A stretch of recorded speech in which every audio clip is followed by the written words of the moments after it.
Mahalaga sa atin ang pagkakaroon ng isang bagay na matatawag din nating tahanan. Sinisiguro natin na matibay at ligtas ito upang kapag may dumating na bagyo o sakuna ay mabibigyan tayo ng proteksyon. Ang bahay natin ang masasabi po nating pinakaligtas na lugar. Pero masasabi mo bang ligtas ka sa iyong bahay kung meron kang kasama na naninirahan dito na hindi naman imbitadong bisita? Dear Papa Dudut, isa po ako sa mga taong nabiyayaan ng kakayahan na makaramdam at makakita ng mga nilalang na hindi nakikita ng normal na mata.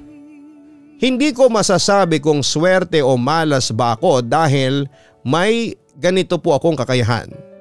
Ako nga pala si Evan. Marami na akong karanasan na hindi maipaliwanag at puno ng kababalaghan. High school ako nang mag-umpisa akong makaramdam ng mga multo sa aking paligid. Hindi ko alam kung may connection ba ang pagkakahulog ko noon sa puno ng mangga sa school nang minsan akong umakyat doon para manguha ng hinog na bunga. Pagkahulog ko ay tumama ang noo ko sa nakausling ugat ng puno at dumugo yun. Bigla akong may nakitang babae na baliktad ang mukha sa tabi ng puno. Nasa itaas ang bibig niya at nasa ibaba ang kanyang mga mata. Matapos ng pangyayaring yon ay nabuksan na ang third eye ko. Ngunit may mga pagkakataon na hindi gumagana ang kakayahan kong ito. Kumbaga ay hindi ko kontrol kung kailan ako makakakita at makakaramdam ng multo o kung anumang meron sa paligid. Hindi po pala tungkol sa babaeng may baliktad na mukha ang aking ibabahagi sa programang ito, Papa Dudut. Ang gusto kong i-share ay tungkol sa isang bahay na sandali naming tinerhan noong ako ay first year college pa lamang. Maraming taon na rin ang nakakalipas simula nang mangyari ang nakakahindik na karanasang kong yon at ng aking buong pamilya. Sa pagkakatanda ko ay 15 o 16 years old ako nang magkaroon ng problema ang mga magulang ko. Nagkaroon kasi ng ibang babae ang tatay ko pero hinala ko ay matagal na nila yung problema, Papa Dudut. Magaling lang talagang magtago ng problema si mama dahil ayaw niya na maapektuhan kaming magkakapatid. Bali 3 kaming magkakapatid at ako ang nag-iisang lalaki. Pangalawa pala ako at hindi na siguro nakayanan ni mama ang pagiging babaero ni papa kaya nag-decide siya na umalis sa bahay kung saan kami nakatira. Nagkaroon pa sila ng matinding away ni papa at ang pagsisigawan nila ay isiniwalat ni mama ang pagkakaroon ni papa ng iba at maraming babae. Nadurog ang puso naming magkakapatid nang makita namin ang pag-iyak ni mama. Nag-usap kaming magkakapatid sa kwarto kung kanino kami sasama kapag naghiwalay ang parents namin. Yung 2 kong kapatid ay kay mama. Kay papa ko sana gusto dahil mas close ako sa kanya pero dahil alam kong majority win ay kay mama na rin po ako. At nangyari nga yun, Papa Dudut. Pagkatapos ng sagutan ni na mama at papa ay tinanong nila kami kung kanino kami sasama. Kagaya ng napag-usapan naming magkakapatid ay kay mama kami sumama. Nakita kong lungkot kay papa sa naging desisyon naming magkakapatid. Tinanong ni Ate Elaine si mama kung saan kami pupunta. Akala ko ay kina lola kami maninirahan pero ayaw doon ni mama. Ayaw niya, nakaawaan siya. Ang sabi ni mama ay may kausap na siyang kaibigan niya na may alam na bahay na pinapaupahan. Matagal na raw niyang pinaghahandaan ang pangyayaring yon para kung sakali na hindi na niya makayanan ang pambababae ni papa ay meron kaming mapupuntahan. Umaga kami nang umalis sa bahay na mga damit at personal na gamit ang dala. Dumating kami sa bahay na yon ng hapon na kasama namin yung kaibigang babae ni mama at ang may-ari ng bahay. May kalakihan ang bahay, 2 palapag yon, 1 kwarto sa ibaba at 3 sa itaas. Ang isa ay stock room at ang 2 ay tulugan. Ang sabi ng babaeng may-ari ay may mga naiwang gamit ang dating tumira doon. Kaya kami nang bahala kung gagamitin namin o itatapon. Unang pagpasok ko pa lamang sa bahay ay iba na ang aking naramdaman, Papa Dudut. Sobrang bigat na parang may kung anong nakadagan sa aking dibdib. Unang kita ko pa lamang sa loob ay sobrang dilim na at wala akong nakikita kundi puro itim. Akala ko pa nga ay patay ang ilaw pero sa pagkurap ko ng aking mga mata ay lumiwanag na at naging normal na. Totoo ang sinasabi ng may-ari ng bahay. May mga gamit pa sa bahay na yon. Merong kagamitan sa kusina, sofa, TV at kung ano-ano pa. Kahit ang isang kwarto sa itaas na napili ko ay may mga ilang damit pa na panlalaki. Natuwa si Mama dahil aniya ay hindi na namin kailangan mag-provide ng ibang appliances dahil meron na pala doon. Nang umalis na ang kaibigan ni Mama at may-ari ng bahay ay sinimulan na namin ang pag-aayos ng dala naming mga gamit. Kami ni ate ay tigisan ng kwarto sa itaas habang si Mama at ang bunso naming si Elise ay magkasama sa kwarto sa ibaba. Inilabas ko muna ang mga damit sa closet bago ko inilagay ang mga damit ko. Pero ibinalik ko ulit ang damit na naroon na bago kami dumating dahil sa hindi ko alam kung saan ko yon itatabi. Sayang kung itatapon. Saka baka balikan pa ng nakatira noon, Papa Dudut. Nagustuhan ko ang closet sa aking kwarto, malaki at mataas yon. Lagpas sa isang tao ang taas kaya magandang magsabit ng mga damit nang hindi nalulukot ang ibabang bahagi ng damit. Sa pagod namin sa pag-aayos ay nagpa-deliver na lamang ng pagkain si Mama. Tinamad na siyang magluto. After kumain ng dinner ay dumiretso na ako sa kwarto habang nag-uusap pa sa ibaba sina Mama at ang dalawa kong kapatid. Pinag-usapan nila si Papa kaya umalis ako. Malungkot lang kasi ako dahil hindi namin siya kasama kaya ako na ang umiwas. Para hindi ko maramdaman ang labis na kalungkutan sa unang gabi na hindi ko kasama si Papa ay natulog na lamang ako. Sa pagtulog ko ay meron akong napanaginipan. Nasa loob ako ng closet sa kwartong yon at hindi ko alam kung paano ako nakapasok doon pero hindi ko magawang buksan ang pinto mula sa loob. Narinig ko sa labas ng closet sina Mama at ang dalawa kong kapatid na umiiyak. Nagpapanik na ako noon at kahit anong sipa at tulak ko sa pinto ng closet ay hindi man lang yon natitinag. Hanggang sa kusa yung bumukas.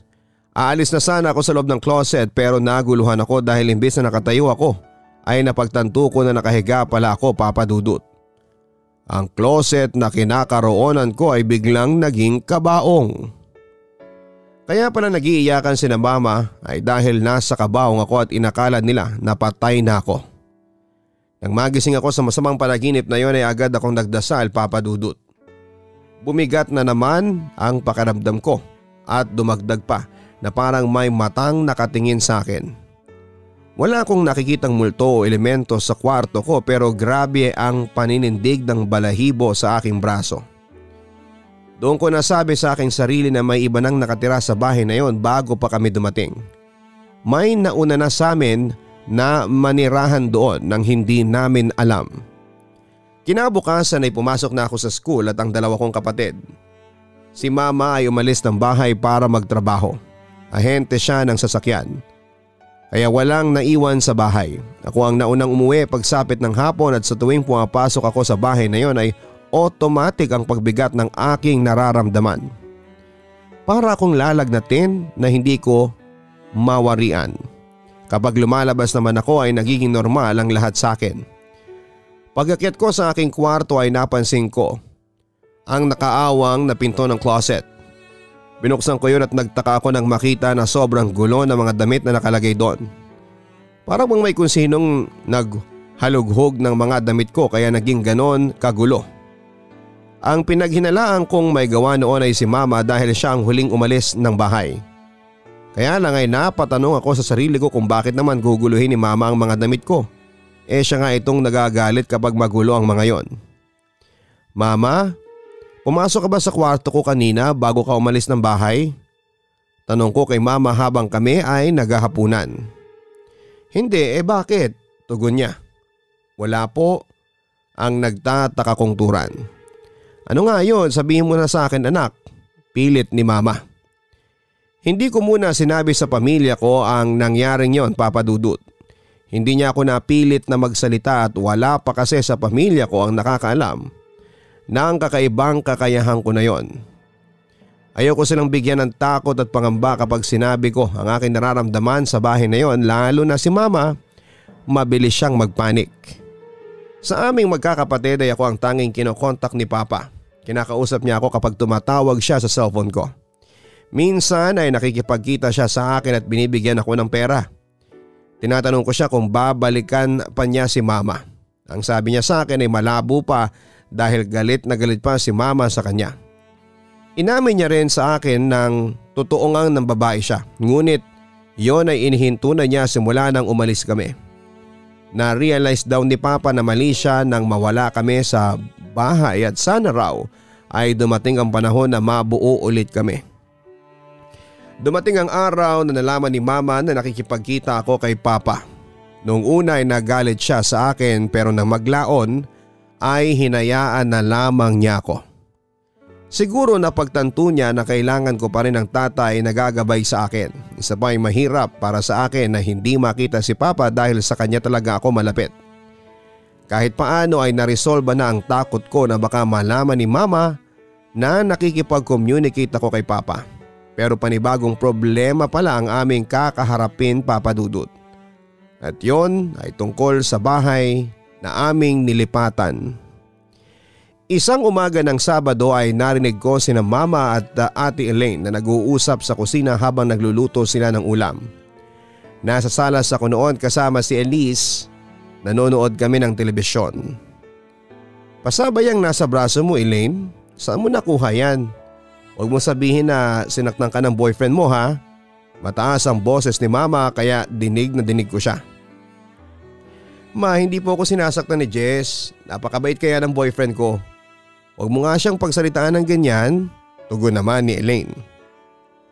Siguraduhin mo lang at baka pinagtatakpan mo yung si Jess, ha? Pero bakit may pasa ka nga sa braso? Masakit ba? Patingin nga ako ng maigi. Ang nag-aalalang sabi ni Mama. Hindi ko nga po alam kagabi ay wala naman ito bago ako matulog. Nang magising ako ay saka ko lang nakita, sagot ni Ate kay Mama. Baka nahulog ka sa kama mo. Ganun ka nung bata ka pa ang likod mong matulog kaya palagi kang nahuhulog. Ang sabi pa ni Mama. Hindi ko talaga alam Saka hindi na ako nahuhulog ngayon sa kama, malaki na ako no. Pero hayaan mo na at hindi naman masakit. Saka ka na magpanik kapag masakit na. Ang natatawang tugon ni Ate. Sa paglabas ni Ate Elaine sa kusina ay may napansin akong kakaiba. Hindi ko alam kung ako lang ba ang nakakakita pero may napansin ako sa kanyang anino. Hindi yung kahugis ng katawan ng ate ko at parang isang malaki at matangkad na lalaki ang anino niya. Sa nakita kong yon ay nag-alala ako sa kapatid ko, Papa Dudut. Nagdalawang isip ako kung dapat ko bang sabihin yon kay Ate Elaine o huwag na. Nanaig ang desisyon ko na huwag sabihin sa kapatid ko lalo na kay Mama dahil alam ko na magre-resulta yon sa panig sa kanya. Sakang pakiramdam ko ay kung sino man ang kasama namin sa bahay na yon ay hindi naman nananakit. Siguro ay nais lang nito na maramdaman namin na naroon siya sa bahay na yon. Sa mga naging experience ko ay may mga ganong kaluluwa talaga na hindi naman nananakit. Meron kasi ako na experience sa school na ganong klase ng kaluluwa. Isang batang lalaki na palaging tumatakbo sa faculty room. Akala ko nung una ay anak siya ng isa sa mga teacher pero nang nakita ko siya na tumago sa pinto ay doon ko nalaman na multo pala siya. Isang malaking maling akala pala ang naisip ko na hindi nananakit ang kaluluwa na palagi kong nararamdaman sa bahay na yon, Papa Dudut. Kada araw kasi ay napapansin namin na nadadagdagan ang pasa ni Ate Elaine sa katawan. Nagkaroon na rin siya sa binti, leeg at tiyan at may ibang nawawala pero may nadadagdag pa rin. Ang totoo ay natatakot na ako sa bahay na yon. Halos gabi-gabi akong nananaginip na nasa loob ako ng kabaong at iniiyakan ni ng mama at ng dalawa kong kapatid. Hindi ako sigurado pero sa pagkakaalam ko ay isang masamang pangitain kapag nananaginip ka ng nasa kabaong ka. Pina-check up ni Mama si Ate Elaine at baka meron itong sakit at hindi namin alam pero lumabas na normal ang lahat kay ate. Ang sabi ni Mama ay baka stress si Ate Elaine, ngunit isang gabi habang tulog na kaming lahat ay nagising kami sa malakas na pagsigaw ni Ate Elaine. Dahil sa ako ang malapit sa kwarto niya ay ako ang unang nakapasok doon. May rule si Mama na hindi pwedeng mag-lock ng kwarto bago matulog para kung may emergency na mangyari ay madaling makakalabas o makakapasok. Pagkapasok ko sa kwarto ng ate ko ay may naramdaman akong parang malakas na puwersang tumulak sa akin palabas.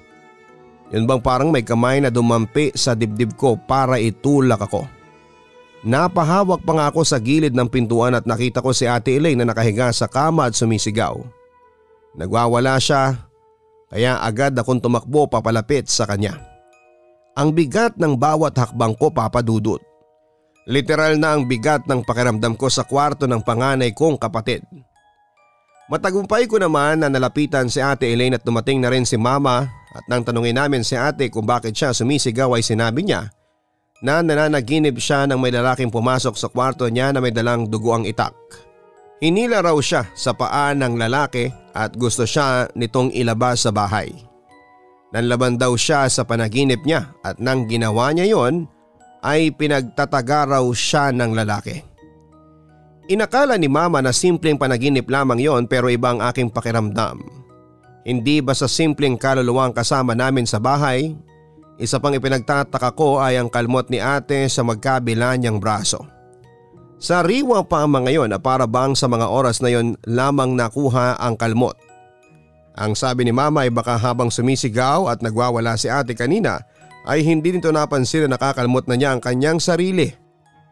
Pagsapit ng umaga ay kinausap ako ni Ate Elaine. Ivan, wala ka bang nafe-feel sa bahay na ito na parang kakaiba? Tanong ni ate sa akin. Wala naman ate. Bakit ikaw ba meron? Ang pagsisinungaling ko. Hindi ko alam pero hindi ako at home sa bahay na ito. Para bang palaging may gusto magpalayas sa atin kahit wala naman. Tapos yung panaginip ko kagabi parang totoo. Yung lalaki hindi ko siya kilala pero parang dito siya nakatira. May takot na sabi ni Ate Elaine. Sa araw din na yon ay binisita kami ng may-ari ng bahay. Si Mama ang humarap sa kanya at nangumusta siya sa amin at ang sabi ni Mama ay ayos lang kaming lahat doon.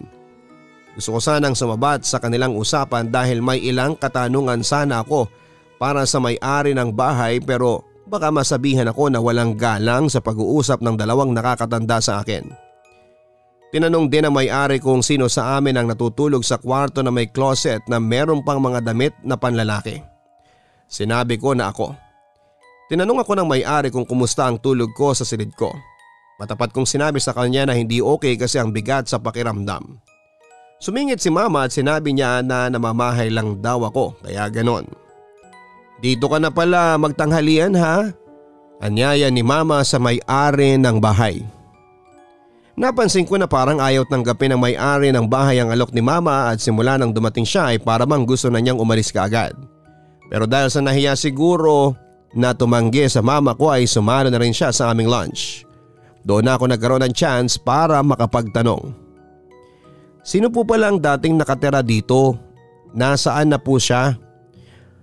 Bakit po niya iniwan ang mga gamit niya rito? Ang magkakasunod kong tanong sa may-ari ng bahay. Ivan, ano ka ba? Ang dami mong tanong. Saway ni Mama. Okay lang. Nakakatuwa nga yung anak mo at matanong eh. Matalino raw kapag ganyan. Ang sabi ng may-ari ng bahay at kasunod noon ay sinagot niya ang lahat ng katanungan ko. Yung lalaking naunang tumira sa inyo dito ay si Dennis at nasa States na siya ngayon. Mayaman ang parents niya pero wala silang bahay sa Pilipinas kaya umupa rito si Dennis. Nang pwede na siyang magpunta sa ibang bansa ay umalis na siya at hindi na niya kailangan ng mga gamit niya kaya iniwan na niya rito. Ang sabi pa niya. Ako na raw ang bahala sa mga yon. Ang sagot ng may-ari ng bahay. Bakit po pati mga damit niya ay iniwan niya? Curious kong tanong. Ivan, tama na ang pagtatanong, naaabala mo na ang pagkain natin. Nakakahiya sa bisita. Muling saway ni Mama sa akin. Hindi ako kumbinsido sa naging sagot ng may-ari ng bahay, Papa Dudut. Ewan ko ba pero feeling ko ay nagsisinungaling siya. Hindi siya makatingin sa amin habang nagsasalita siya. Halatang ayaw niyang magstay ng matagal sa bahay na yon at nakakapagtaka kung bakit tinatanong niya kung kumusta ang tulog ko sa kwarto na para bang ine-expect niya na hindi magiging mabuti ang pagstay ko sa kwarto na yon sa itaas. Matapos ang insidente ng panaginip ni Ate Elaine, Papa Dudut, at pagkakaroon niya ng kalmot ay 2 linggo ring wala akong naramdaman sa bahay. Naroon pa rin ang mabigat na pakiramdam pero wala na yung parang palaging may nakatingin. Hindi na rin nagkaroon ng pasa sa katawan si ate at hindi na ako nananaginip na nasa loob ako ng kabaong. Iniisip ko na baka ang kaluluwang naroon sa bahay ay napadaan lamang. Ngunit ang ilang araw na walang masamang nangyari sa bahay ay parang naging paghahanda lang pala sa aming lahat para sa isang karanasan na hinding-hindi namin makakalimutan. Tandang-tanda ko ang araw na yon, Friday the 13th. Sa school ay nagbiruan kaming magkakaklase na malas ang araw na yon. Hindi na bago sa akin ang paniniwalang yon pero para sa akin ang Friday the 13th ay isang normal na araw lamang. Kagaya lamang ito ng ibang araw, kung mamalasing ka sa araw na yon ay wala yung kinalaman sa pagpatak ng 13 sa araw ng Biyernes. Mula sa school ay excited akong umuwi ng bahay dahil walang pasok bukas. Pwede ako manood ng TV hanggang sa madaling araw. Ganun kasi ang ginagawa naming magkakapatid kapag walang pasok the next day. Hinahayaan naman kami ni mama basta tapos na ako sa lahat ng aking mga homework. Naunang matulog sina mama at si Elise. Sumunod si Ate Elaine at inaantok na raw siya at hindi na niya kayang magstay pa sa panonood ng TV. Ako na lamang ang nag-iisang tao sa salas. Nakahiga ako sa sofa habang tutok ang mata sa screen ng telebisyon. Hindi ko namalayan na nakatulog pala ako, Papa Dudut. Nagising na lamang ako na parang may humila sa paa ko at may bumubulong sa tenga ko na umalis kayo dito. Napakabilis ng pagkakasabing yon. Boses yon ng isang lalaki na parang nasa loob ng isang drum. Umi-echo yung boses niya. Kasunod noon ay ang pagtaas ng balahibo sa braso ko. Nagmamadali kong in-off ang TV at umakyat na ako sa kwarto ko. Umupo lang ako sa kama. Tinitingnan ko ang bawat sulok ng silid na aking kinakaroonan. Bumalik ng gabing yon ang pakiramdam ko na parang may nakatingin sa akin. Ang kakaiba nga lang ay parang hindi na isang tao lang ang nakamasid. Pakiramdam ko ay marami sila, Papa Dudut. Marami. May isang gabi rin na nagising ako sa kwarto na yon dahil sa may narinig akong kumatok ng 3 beses sa dingding. Ang una kong naisip ay baka merong tao sa stock room. Kalapit kasi ng kwarto ko ang stock room, Papa Dudut. Pero nagtaka ko dahil sobrang late na. Imposible na pupunta si mama o si ate sa stock room ng ganong oras. Nang gabing yon ay naisip ko na hindi pa pala ako nakakapasok sa stock room.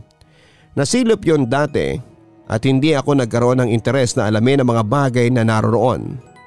Puro kasi kahon at gamit sa paglilinis. Iniisip ko na baka yon ang magandang pagkakataon upang mag-explore ako sa stock room. Total ay nawala na ang antok ko at mukhang mahihirapan ako na makabalik sa pagtulog. Gusto ko ring malaman kung may tao ba roon o baka daga lang na malaki. Pumunta ako sa stock room at wala akong nakitang tao o senyales na may pumasok doon bago ako. Wala ring daga at maayos lahat ng gamit. Nagtaka tuloy ako kung paano ako nakarinig ng katok na nanggaling doon. Sinarado ko ang pinto at tinignan isa-isa ang mga kahon. Mga lumang gamit, damit at kung ano-anong papel na hindi ko na inalam kung ano. Isinunod ko ang mga drawer, may mga nakita akong itim na kandila na gamit na. Meron ding chalk na ginagamit sa eskwelahan at wala akong nakitang kakaiba sa stock room, Papa Dudut. Kaya nag-decide ako na bumalik na sa aking kwarto. Bago ko mabuksan ang pinto ng stock room ay may narinig naman akong yabag ng sapatos na naglalakad sa labas. Yun bang parang maraming tao naglalakad ng sabay-sabay. Kahit natakot ako ng sandaling yun ay binuksan ko pa rin ang pintuan. Nagtaka ako nang wala akong makita sa labas ng stock room. Tahimik ang buong kabahayan. Nagtaka ako nang wala akong makita sa labas ng stock room. Tumahimik ang buong kabahayan. Tinapik-tapik ko pa ang aking muka. Baka kaya kung ano-ano ang mga naririnig ko ay dahil sa tulog ko na naputol. Kinabukasan ay hindi ko na napigilan ang aking sarili na ikwento kina mama ang mga narinig ko kagabi. Sinabi ko sa kanila yon tungkol sa mga katok at yabag ng mga paa. Baka TV ng kapitbahay ang narinig mo kagabi. Binibigyan mo lang ng ibang kahulugan. Yon ang sinabi ni mama sa akin matapos kong magkwento. Hindi ko na ipinilit kay mama ang mga narinig at naramdaman ko noong isang gabi dahil parang kahit na anong sabihin ko ay hindi niya ako papaniwalaan. Habang naguhugas ako ng pinagkainan ay nagtaka ako nang lumapit si Ate Elaine sa akin. Tinanong niya ako ulit kung may nararamdaman ba ako sa bahay pero sinabi kong wala dahil ang iniisip ko ay hindi rin siya maniniwala kapag sinabi kong meron. Nang ibalik ko sa kanya ang tanong niya ay nagtaka ako nang bigla siyang umiyak. Ate, bakit ka umiiyak? May problema ka ba? Ang nababahala kong tanong sa kanya. Hindi ko lang sinasabi sa inyo pero napapanaginipan ko ulit yung lalaki na may dalang itak. Galit na galit siya, pinapaalis na niya tayo dito. Ang sabi niya hindi na niya gusto na nandito tayo sa bahay niya. Umihigbing tura ni Ate Elaine. Gusto mo ba na sabihin natin yan kay mama? Tanong ko. Umiling si ate. Wag na. Hindi rin naman siya maniniwala eh. Sa kwento mo nga kanina hindi siya naniwala sa akin pa kaya. Turan pa niya. Hindi mo ba namukhaan kung sino yung lalaki sa panaginip mo ate? Tanong ko sa kanya. Paano ko siya mamumukhaan kung parang may nakatakip na anino sa mukha niya? Alam mo ba kung ano pa ang sinabi niya sa akin? Kapag hindi raw tayo umalis sa bahay niya papatay niya tayong lahat. Nanginginig ang boses sa sambit pa ng kapatid ko. Kinilabutan ako sa mga sinabi ni Ate Elaine Papadudut. Tila mas matindi pala ang naranasan niya kaysa sa akin sa bahay na yon. Kung ako ay nakakaramdam lamang siya pala ay ginugulo at tinatakot na ang sinong lalaki sa panaginip niya. Matapos ang pag-uusap namin yon ni Ate Elaine ay na-realize ko na hindi talaga kami ligtas sa bahay ng aming nilipatan. Naisip ko rin na baka may lalaki nagpapakita kay ate sa panaginip ay dating nakatira ng matagal sa bahay na yon. Tapos namatay na siya sa bahay na yon at lahat ng mga bagong tumitira ay pinapaalis niya. Iniisip niya na marahil na pagmamay-ari niya ang bahay. Gusto ko na makipag-usap kay mama tungkol sa kababalaghang nararanasan namin ni Ate Elaine sa bahay na yon. Gusto kong maghanap na lamang kami ng panibagong bahay o kaya ay bumalik kay Papa dahil mas ligtas kami doon. Hindi kasi namin alam kung ano pa ba ang mga pwedeng mangyari sa mga susunod na araw. Nakakatakot din na nagbantay yung lalaki na papatayin kaming lahat. Baka kung kailan huli na ang lahat ay saka kami makakaisip na lisanin ang bahay na yon. Ma? Baka pwedeng lumipat na tayo ng ibang bahay. Para kasing masyadong malaki para sa ating tatlo itong bahay na ito. Hindi ba mas makakatipid tayo kung sa mas maliit tayo manirahan? Pasimple kong sabi kay mama. Evan, hindi po pwede. May pinirmahan akong kontrata, 1 taon tayong maninirahan dito. Saka nakapag-advance na ako ng bayad ng 3 buwan. Walang refund yun. Saka kung aalis tayo. Saka maganda nga itong bahay malaki nga pero hindi naman masyadong mahal. Huwag kang mag-alala sa pambayad ng renta dahil kaya ko kahit hindi tayo tulungan ng papa mo. Ang mahabang pahayag ni mama sa akin. Hindi mo ba naisip na bumalik kay papa? Ang sabi niya sa akin ay wala naman siyang babae na eh. Nagbago na siya mama, ang sabi ko. Kung gusto mong bumalik sa tatay mo ay ikaw na lang. Kahit na ilang beses sasabihin ng ama mo na nagbago na siya Ivan ay hindi ako naniniwala. Ang bulyaw ni mama sa akin. Hindi ko na ipinilit pa ang gusto ko Papadudut. Siguro kung makasarili ako ay aalis na ako sa bahay na yon at babalik na kay papa. At least alam ko na safe ako sa bahay namin. Pero dahil sa hindi ko kayang iwanan sina mama, Elise at lalo na si Elaine na siyang totoong ginagambala ng kaluluwa sa bahay na yon ay pinili ko pa rin ang manatili na kasama sila. Ayoko na aalis ako tapos magsisisi kapag may nangyaring hindi maganda sa kanila. Panigurado na panghabang buhay akong makukonsensya kapag nangyari ang ganon.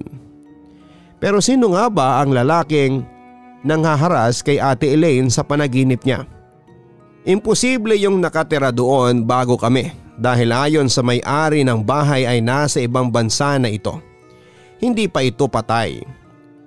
Nag-research ako sa internet ng pwede kong gawin. Napunta ako sa isang forum ng mga kagaya ko ay nakakaranas ng kababalaghan sa nilipatan nilang bahay. May nagsabi na kailangan ng espiritista o kaya ay medium upang kausapin ang kaluluwa. Para raw malaman kung ano ang dapat gawin para huminto na ang mga ito sa panggugulo. Ekis na kagad ang para na yon dahil sigurado ako na hindi papayag si Mama. Hindi nga siya naniniwala sa sinasabi namin ni ate noon eh. May nabasa rin ako na kung meron daw na gamit na naiwan ang kaluluwa sa bahay ay itabi raw yon sa pagtulog o kaya ay ilagay sa ilalim ng unan bago matulog sa gabi.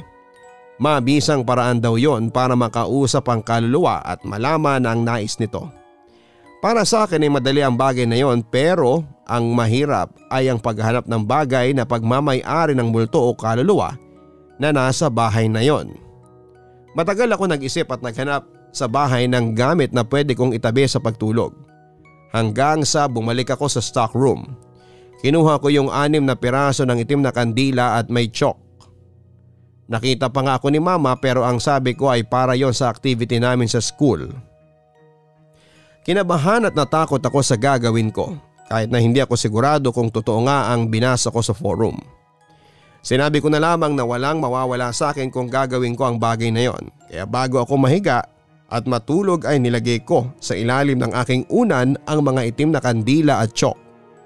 Nang gabing yon ay dinalaw ako ng isang panaginip. Pumasok daw ako sa kwarto ko at may nakita akong lalaki na nakaupo sa sahig sa tapat ng nakabukas na closet. Nagdrawing siya ng malaking star sa sahig gamit ang chalk. Pinalibutan niya ng bilog ang star at bawat dulo ay nilalagyan niya ng itim na kandila. 5 itim na kandila ang nakaikot sa bilog na star. Maya-maya ay umupo siya sa gitna ng bilog at hinawakan ng isang kandila. Nakapikit siya na parang nagdarasal. Tumayo ang lalaki pagkatapos. Hinintay ko lumabas ang lalaki pero hindi yun nangyari. Lumapit ako sa closet at nagulantang ako nang makita ko ang lalaki na nakabigti sa loob ng closet. Doon ako nagising, Papa Dudut. Bigla akong kinilabutan nang makita ko ang closet dahil doon ko nakita na nagbigti yung lalaki sa aking panaginip. Sa takot ko kahit gabi pa ay lumabas ako ng bahay para itapon sa basurahan ang mga kandila at chalk. Narealize ko kasi na tamang gamit ang itinabi ko sa pagtulog.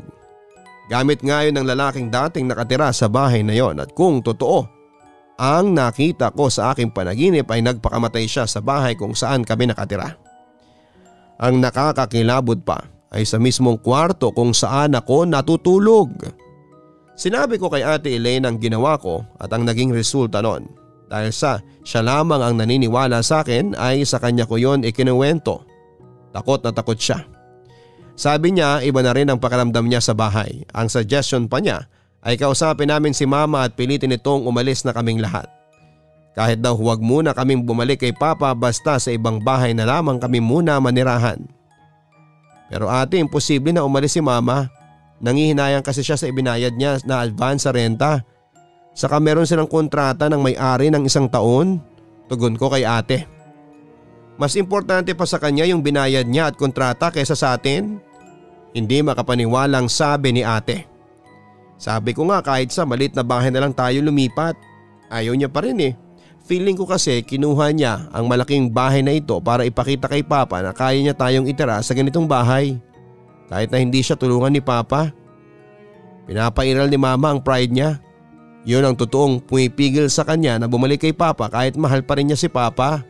Paliwanag ko sa aking kapatid. Napagkasunduan namin ni Ate Elaine na once na magparamdam o magpakita ulit sa amin ng lalaki ay kakausapin na namin si Mama. Isang gabi ay bigla na akong nagising sa gitna ng aking pagtulog. May humila kasi sa aking mga paa. Narinig ko ulit yung mabilis na bulong ng lalaki na pinapaalis kami. Hindi ko alam kung bakit nagkaroon ako ng lakas na loob na tumayo at buksan ang closet. Binuksan ko ang ilaw para makita ko ng maayos ang bawat sulok noon. Inalis ko ang lahat ng damit na nakalagay. Nakita ko sa itaas ang sabitan ng hanger, gawa yun sa bakal. Sinubukan kong abutin yon at lumambitin.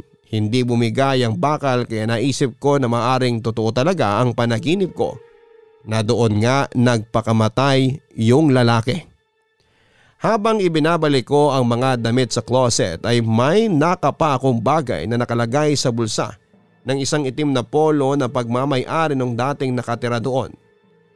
Kinuha ko yun at nalaman kong isang papel na nakatupi. Binuksan ko ang papel at binasa ang nakasulat. Nakasulat sa papel ang isang instruction para sa isang ritual. At ang nakakakilabot ay kagaya yon ng parang ritual na ginawa ng lalaki sa panaginip ko. Yung gumawa siya ng star at bilog at pinalibutan niya ng itim na kandila. Ganon na ganon ang nakasulat sa papel, Papa Dudut. Mas lalo akong naguluhan. Bakit nasa damit ng dating nakatira sa bahay ang papel na yon? Iniisip ko na baka yung nagpakamatay sa closet sa panaginip at yung Dennis ay iisa. Pero agad ko yung binura sa utak ko ng aking naalala na buhay pa pala yung Dennis at nasa ibang bansa na. Isang gabi ay nagulat ako nang marinig ko ang pagsigaw ni Ate Elaine sa ibaba na para bang meron siyang kaaway. Inihinto ko muna ang aking paggawa ng homework upang tingnan ang mga nangyayari. Pagbaba ko ay nakita ko si Ate Elaine na umiiyak habang kausap si Mama, talagang sumisigaw siya. Galing siya sa school niya dahil nakasuot pa siya ng uniform at may nakasukbit pa na bag sa likod niya. Ayaw ko nang tumira dito, Mama. Ayoko na. Yun ang paulit-ulit na isinisigaw ni Ate kay Mama. Kumalma ka nga, Elaine. Nakakahiya sa mga kapitbahay ang ingay-ingay mo. Pasigaw na sa wine ni Mama kay Ate. Nakialam na ako sa kanilang dalawa, Papa Dudut.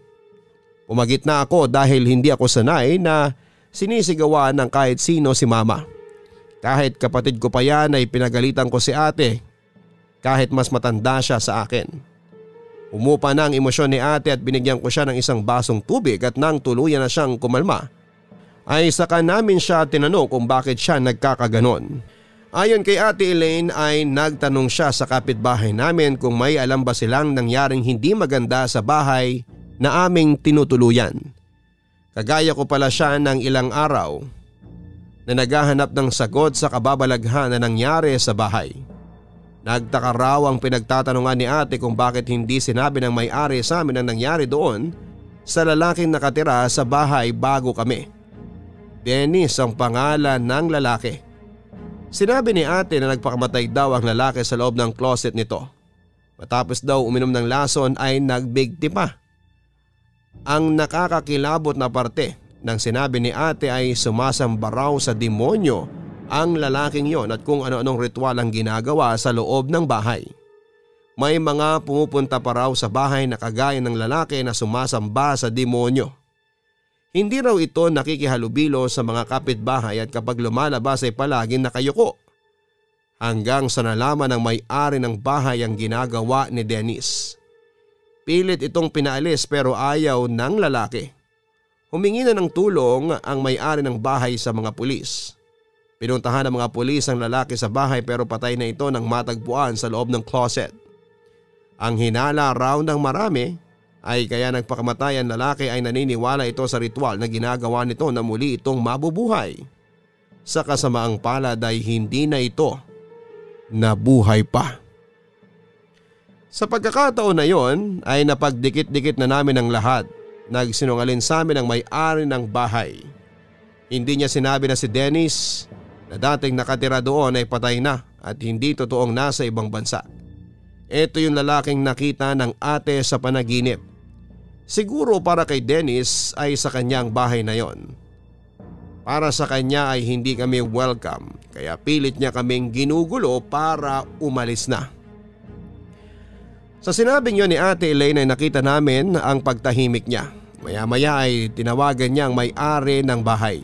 Kinumpronta ito ni Mama kung totoo ba na may nagpakamatay na lalaki sa bahay na yon. Inamin ng may-ari na totoo ang bagay na yon at nagawa lang daw niya na magsinungalit dahil alam niya na walang uupa sa isang bahay kapag nalaman ng tenant na meron doong nagpakamatay. Laking pasasalamat ko sa Diyos na sa pagkakataon na yon ay nakinig sa amin si Mama. Kinausap niya ng maayos ang may-ari ng bahay at naibalik na lamang ang advance payment ni Mama para sa renta. Pumayag naman ang may-ari na umalis na kami sa bahay na yon. Narinig ko pang sinabi ni Mama na bago sana ito paupahan ay ipabless muna ito ng may-ari dahil buhay ng tao na naninirahan sa bahay na yon ang nakasalalay. Kahit labag sa kalooban ni Mama ay pinili niya na bumalik kami sa bahay kasama si Papa. Sinabi ni Mama kay Papa na hindi porket bumalik kami roon ay napatawad na niya ito. Dapat daw ay patunayan at ipakita ni Papa na nagbago na ito dahil kapag umulit pa ito ng pambababae ay aalis ulit si Mama at hindi na magpapakita pa. Ngayon, sa awa ng Diyos ay maayos na ulit ang pagsasama ni na Mama at Papa. Saksi kami sa pagbabago ni Papa at tinupad niya ang pangako niya kay Mama na hindi na maghahanap ng ibang babae. Nasundan pa nga ng kambalang bunso namin dati na si Elise. Tungkol naman sa bahay kung saan may nagpakamatay na lalaki. Hindi ko alam kung pinabless na yun ng may-ari pero last year ay napadaan ako doon at nakita ko na nakakandado na ang gate. Mataas na ang damo sa paligid at aaminin ko na parang tumingin ako. Sa isa sa mga bintana ng bahay ay may nakita ako. Si Dennis. Nakatingin siya sa akin habang umuusal ng salitang hindi ko maintindihan. Lubos na gumagalang, Evan. Hindi natin dapat binabaliwala at pinagkikibit-balikat ang masasamang bagay na nararamdaman natin sa ating paligid. Totoo na ang ibang kababalaghan ay mahirap paniwalaan. May iba na sasabihin natin na gawa-gawa lamang, ngunit kung nakikita natin na maaari na itong makapahamak ng buhay ng ating kapwa lalo na ng mahal natin sa buhay, ay isipin natin na baka yun na ang oras para gumawa tayo ng hakbang para yon ay mahinto.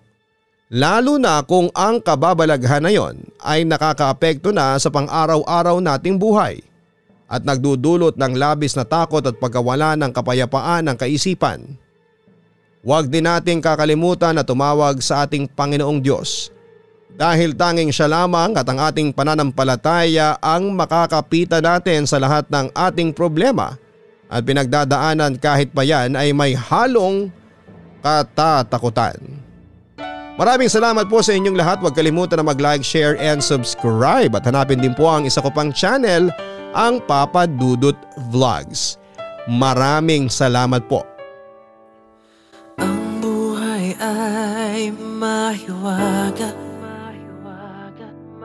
laging may lungkot at saya. Sa Papa Dudut Stories, laging may karamay ka.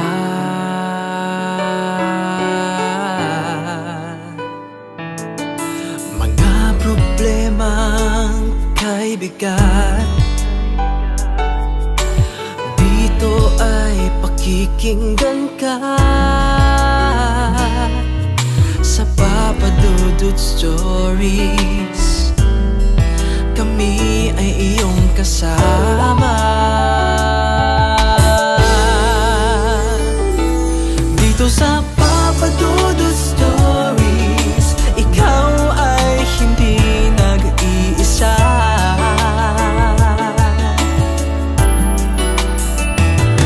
Dito sa Papa Dudut Stories, may nagmamahal sa'yo.